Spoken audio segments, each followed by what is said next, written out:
Hello students, in the video, replication of retrovirus பத்தி பார்க்க போறோம். So, human immunodeficiency virus (HIV), which causes AIDS, acute immunodeficiency syndrome. அது வந்து it's a retrovirus. So, இந்த retrovirus ஒரு personோட bodyல enter ஆன உடனே will enter the macrophages because innate immunityல mucous membrane எல்லாம் macrophage தான் present ஆயிருக்கும். Macrophageல enter ஆன உடனே இந்த viral RNA it is converted into viral DNA. So, viral RNA, viral DNA வா convert ஆகும் with the help of the enzyme reverse transcriptase. Okay. So, in the viral DNA, it will get incorporated into the host genome.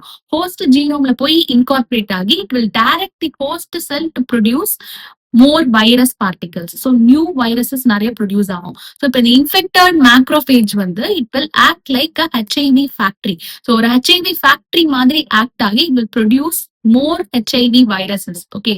So, இப்போ இந்த release ஆகிற new viruses லாம் it will primarily attack the helper T lymphocyte. So, HIV virus mainly attack பண்ற immune cell எது அப்படின்னா helper T cells தான். இது ரொம்ப ரொம்ப important neat aspectல. Okay. So, இந்த helper T lymphocytes இதே மாதிரியே அட்டாக் பண்ணி நிறைய அது ரெப்ளிகேட் பண்ணி ஸோ ரிப்பீட்டடா இந்த மாதிரி அஃபெக்ட் ஆகிறதுனால என்ன ஆகும்னா there will be a progressive decrease in the number of T lymphocytes. Helper T lymphocytes ஓட நம்பர் ரொம்ப டிக்ரீஸ் ஆயிடும் in the body of the infected person. So, இந்த helper T cells வந்து it also plays an important role in the activation of other immune cells like B cells, cytotoxic T cells, macrophage இதெல்லாம் activate பண்ணி immune ரெஸ்பான்ஸை initiate பண்றதுக்கு இந்த T helper cells it plays a important role நம்ம already பார்த்திருக்கோம்.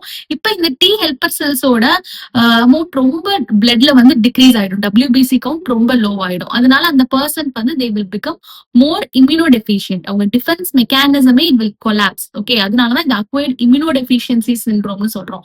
இப்போ அந்த person வந்து ரொம்ப எல்லா இன்ஃபெக்ஷனுக்குமே they will become susceptible, ரொம்ப ப்ரோன் ஆயிடுவாங்க. Like bacteria, virus, fungi, parasite எல்லா இன்ஃபெக்ஷனும் அவங்களுக்கு வர ஆரம்பிச்சிடும். அந்த patient becomes so immunodeficient that he or she is unable to protect themselves from these infections. Okay, so this is about the replication of retrovirus.